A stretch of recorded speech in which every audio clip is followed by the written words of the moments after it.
Yes, good morning. KCS Act 1969 രണ്ടാമത്തെ class ആണ്. കഴിഞ്ഞ ക്ലാസ്സിൽ സെക്ഷൻ 7 തുടങ്ങാൻ വേണ്ടി അവസാനിപ്പിച്ചു ക്ലാസ്.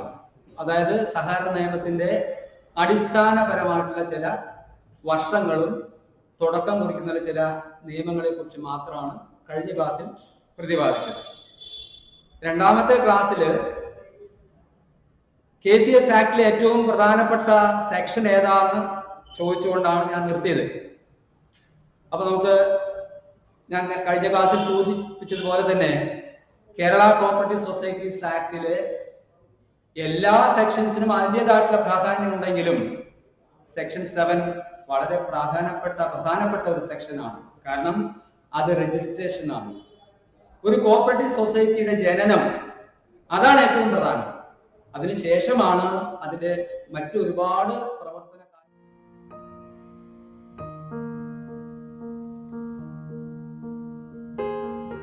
അഡ്മിനിസ്ട്രേഷനായിട്ട് കേരളത്തെ 3 അഡ്മിനിസ്ട്രേറ്റീവ് യൂണിറ്റുകളായിട്ട് തരംതിരിച്ചു. കൊച്ചി, തിരുവിതാംകൂർ, മലബാർ എന്നൊക്കെ പഠിച്ചു. അതിൽ ട്രാവൻകൂർ എടുക്കുക. Travancore cooperative societies act form ചെയ്ത വർഷം 1914 അല്ലെ? Travancore cooperative societies act formed in 1914. Under this act, the first society, Trivandrum Central Cooperative Bank, established in 1950. Okay, correct അല്ലേ? അവിടെ നിന്നാണ് നമ്മൾ തുടങ്ങുന്നത്. ഈ ട്രാവൻകൂർ കോപ്പറേറ്റീവ് സൊസൈറ്റീസ് ആക്ട് 1940 പ്രകാരം രൂപീകരിച്ച ആദ്യത്തെ സൊസൈറ്റിയായ ട്രിവാൻഡ്രം സെൻട്രൽ കോപ്പറേറ്റീവ് ബാങ്ക് ആണ് നമ്മൾ പിന്നീട് കേരള സ്റ്റേറ്റ് കോപ്പറേറ്റീവ് ബാങ്ക് ആക്കി മാറ്റിയത്.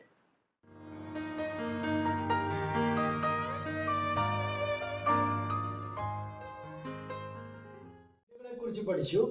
ഇനി ബില്ലിന്റെ അക്സെപ്റ്റൻസ്, പ്രസന്റേഷൻ, പേയ്മെന്റ് തുടങ്ങിയ കാര്യങ്ങളെ കുറിച്ച് നമുക്ക് പരിശോധിക്കാം. അക്സെപ്റ്റൻസ് ഓഫ് ബിൽസ്, ബില്ല് സ്വീകരിക്കുന്നതിനെയാണ് നമ്മൾ അക്സെപ്റ്റൻസ് ഓഫ് ബിൽ എന്ന് പറയുന്നത്. ബില്ല് സ്വീകരിക്കുക എന്ന് പറഞ്ഞു കഴിഞ്ഞാൽ ബില്ല് പ്രകാരമുള്ള തുക കൊടുക്കുവാൻ ബാധ്യസ്ഥനായിട്ടുള്ള ആള് ഡ്രോയി ആണ്. നിർമ്മിക്കുന്ന ആള് ഡ്രോവർ, ബില്ല് പ്രകാരമുള്ള തുക കൊടുക്കുന്ന ആള് ഡ്രോയി, ബില്ല് പ്രകാരമുള്ള തുക കിട്ടുന്ന ആള് പേയി എന്ന് നമ്മൾ പഠിച്ചു കഴിഞ്ഞു. അപ്പൊ നേരത്തെ പറഞ്ഞതുപോലെ തന്നെ ഡ്രോവർ ഒന്ന് നിർമ്മിച്ചു കഴിഞ്ഞാൽ അതിനെ ഡ്രാഫ്റ്റ് എന്ന് പറയുന്നു. അതുപ്രകാരമുള്ള തുക കൊടുത്തുകൊള്ളാം എന്ന് ഡ്രോയി അക്സെപ്റ്റ് ചെയ്യുമ്പോൾ മാത്രമേ, ബില്ല് സ്വീകരിക്കുമ്പോൾ മാത്രമേ, ആക്സെപ്റ്റഡ് എന്നെഴുതി ഒപ്പിട്ട് പേരെഴുതിയാൽ മാത്രമേ അത് ബില്ലാവുകയുള്ളൂ. അതിനെയാണ് നമ്മൾ അക്സെപ്റ്റൻസ് ഓഫ് ബിൽസ് എന്ന് പറയുന്നത്.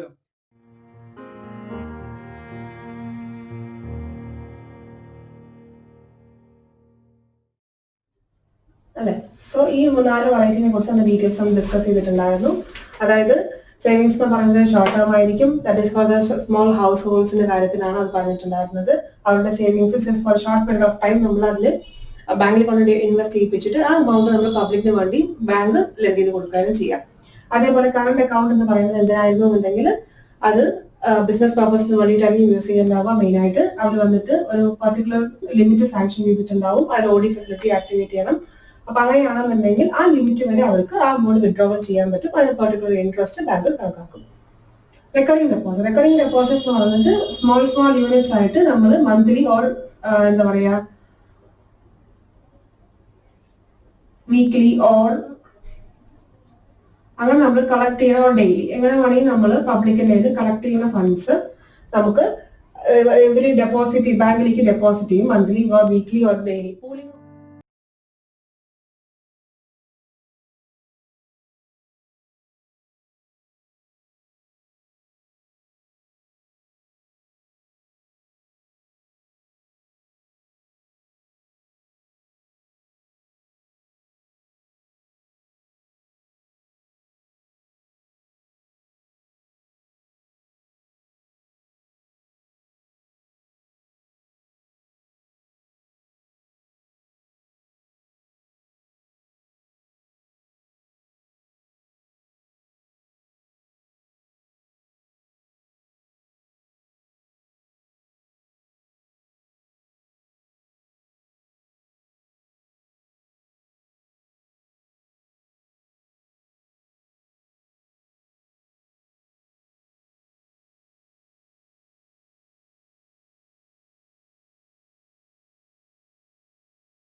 ഇതുവരെ നമ്മൾ സിമ്പിൾ പ്രസന്റ് ടെൻസിന്റെ വ്യത്യസ്തമായ ഉപയോഗങ്ങളാണ് നമ്മൾ സംസാരിച്ചുകൊണ്ടിരുന്നത്. അടുത്ത ടോപ്പിക്കിൽ നമ്മൾ പോവുകയാണെങ്കിൽ ഇനി present continuous tense. Present continuous tense നമുക്ക് പഠിക്കുമ്പോൾ ഏറ്റവും കൂടുതൽ ഓർമ്മയിൽ നിൽക്കേണ്ടത് ബി എന്നുള്ള കാര്യം നിങ്ങൾ മറക്കരുത്.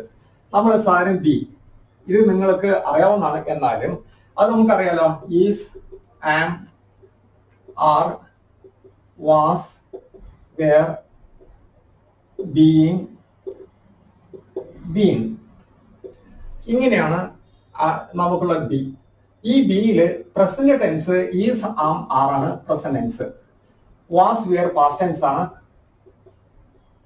ബീയിങ് എന്നുള്ളത് നമുക്ക് അത് കണ്ടിന്യൂസ് ടെൻസിന്റെ കൂടിയും ഇത് പെർഫെക്റ്റ് ടെൻസിന്റെ കൂടി എഴുതും നമ്മള്.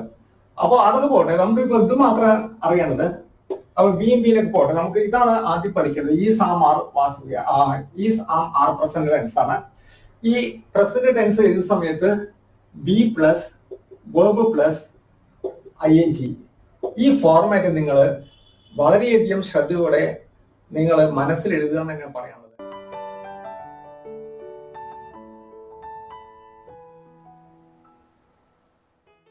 അതായത് ഒരു സെന്റൻസ് എടുത്തു കഴിഞ്ഞാൽ അത് എന്തൊക്കെയാണ് ചേഞ്ച് വരുന്നത്. ഒരു ടെൻസ് എടുത്തു കഴിഞ്ഞാൽ ആ ടെൻസിൽ ഡയറക്റ്റിൽ നിന്നും ഇൻഡയറക്റ്റിലോട്ട് പോകുമ്പോൾ എന്തൊക്കെയാണ് ചേഞ്ച് വരുന്നത്. അതുപോലെ ക്വസ്റ്റ്യൻസ് ആണെങ്കിൽ ക്വസ്റ്റ്യൻസ് തന്നെ 2 ടൈപ്പ് ഉണ്ട്. അതായത് ക്വസ്റ്റ്യൻ വേർഡ്സ് നിങ്ങൾക്കറിയാം.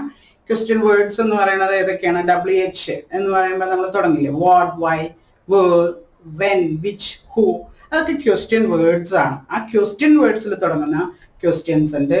പിന്നെ എസ് ഓർ നോ ക്വസ്റ്റ്യൻസ് ഉണ്ട്. എസ് ഓർ നോ ക്വസ്റ്റ്യൻസ് എന്ന് പറഞ്ഞു കഴിഞ്ഞാൽ ഇറ്റ്സ്, ആം, ആർ, അങ്ങനെ ഓക്സിലറിയിൽ നിന്നും ആരംഭിക്കുന്ന ക്വസ്റ്റ്യൻസ്. അപ്പൊ 2 തരത്തിലുള്ള questions, WH questions, yes or no questions. Sentences, imperative sentences, ഇത്രയും സാധനങ്ങളെ നമുക്ക് ഡയറക്റ്റിൽ നിന്നും ഇൻഡയറക്റ്റിലോട്ട് ചേഞ്ച് ചെയ്യാനായിട്ട് എന്തൊക്കെയാണ് നമ്മൾ ശ്രദ്ധിക്കേണ്ട കാര്യങ്ങൾ എന്നുള്ളത് ആദ്യം അറിയണം. എങ്കിൽ മാത്രമാണ് ഡയറക്റ്റ് സ്പീച്ച്, ഇൻഡയറക്റ്റ് സ്പീച്ചിലെ മുഴുവൻ മാർക്ക് നമുക്ക് സ്കോർ ചെയ്യാനായിട്ട് പറ്റുള്ളൂ.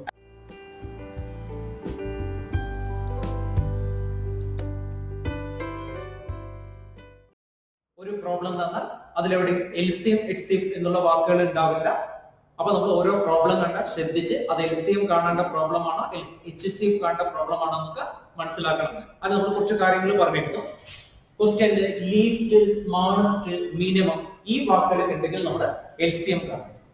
ഗ്രേറ്റസ്റ്റ്, ലാർജസ്റ്റ്, മാക്സിമം ഈ വാക്കുകളൊക്കെ ആണെങ്കിൽ നമ്മൾ കാണുന്നത് HCF ആണ് എന്ന് നമ്മൾ പറയും. അതിൽ തന്നെ നമ്മൾ ബെല്ലിന്റെ കുറച്ച് പ്രോബ്ലങ്ങൾ നമ്മൾ പറഞ്ഞിട്ടുണ്ട്. ബെല്ലുകൾ ഒരുമിച്ചടിക്കുന്ന സമയം എന്ന് പറഞ്ഞാൽ നമ്മൾ കാണുന്നത് LCM ആണ്. ഒരു ടൈമിൽ തന്ന് അടുത്ത ബെല്ലുകൾ ഒരുമിച്ചടിക്കുന്ന ടൈം എന്ന് പറയുമ്പോൾ നമ്മൾ പറഞ്ഞിരുന്നത് തന്നിരിക്കുന്ന ടൈമിലൂടെ LCM ആഡ് ചെയ്യുക എന്നുള്ളതാണ്. ഒരു പർട്ടിക്കുലർ ടൈമിൽ എത്ര പ്രാവശ്യം ബെല്ലുകൾ ഒരുമിച്ചടിക്കും എന്ന് ചോദിച്ചാൽ നമ്മൾ കാണുന്നത് തന്നിരിക്കുന്ന ടൈം ബൈ LCM അതിൽ കൂടെ +1 ആണ്. ഓക്കെ, അതിന്റെ പ്രോബ്ലംസ് നമ്മൾ കഴിഞ്ഞ ദിവസം പറയുക മാത്രം ചെയ്തിട്ടുണ്ടായിരുന്നു. ഒരു 1-2 പ്രോബ്ലങ്ങൾ ചെയ്ത് നമുക്ക് പ്രാക്ടീസ് ചെയ്യാം. ഓക്കെ, ക്വസ്റ്റ്യൻ നന്നായി ശ്രദ്ധിക്കുക. അതിൽ 3 different containers contain 75 liters, 135 liters and 105 liters of milk. 75 liters, 135 liters and 105 liters of milk. What biggest measure can measure all the different quantities exactly? What biggest measure can measure all the different quantities exactly? അപ്പോൾ 3 പാത്രങ്ങളായിട്ട് milk ഉണ്ട്. ഒന്നില് 75 litre, മറ്റേതിൽ 135 litre, അടുത്തതിൽ 105 litre.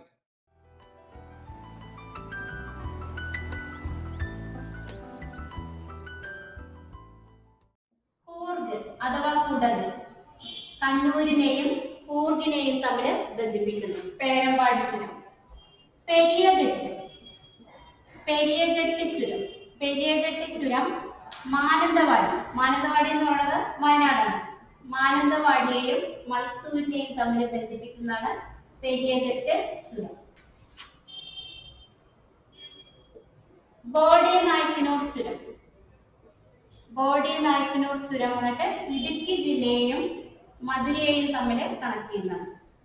ഇടുക്കിയെയും മധുരയും തമ്മിൽ ബന്ധിപ്പിക്കുന്നതാണ് body knife. Palchuram. Palchuram വയനാടിനെയും കണ്ണൂരിനെയും, Wayanad Kannur, ഈ ഒരു 7 ചുരങ്ങളാണ് കേരളത്തിലെ പ്രധാന ചുരങ്ങൾ. 7 ചുരങ്ങൾ. പശ്ചിമഘട്ടത്തിലുള്ള കേരളത്തിലെ പ്രധാന ചുരങ്ങൾ ഈ 7 വരും. പക്ഷെ നമുക്ക് കൂടുതലായിട്ട് പരീക്ഷയ്ക്ക് ഈ 2 സ്ഥലങ്ങളെ തമ്മിൽ എടുത്തിട്ട് ഏത് ചുരം, അത് കൂടുതലായിട്ട് കണ്ടെത്തുന്ന എല്ലാവർക്കും അറിയുന്നത് തന്നെ കോഴിക്കോടിനെയും വയനാടിനെയും തമ്മിൽ ബന്ധിപ്പിക്കുന്ന ചുരം ഏതെന്ന് ചോദിച്ചിരിക്കുന്നത് താമരശ്ശേരി ചുരം. ഈ താമരശ്ശേരി ചുരം കണ്ടെത്തിയ വ്യക്തി നമുക്ക് കഴിഞ്ഞ പരീക്ഷയ്ക്ക് വന്നിട്ടുണ്ടായിരുന്നു കരിന്തണ്ടൻ.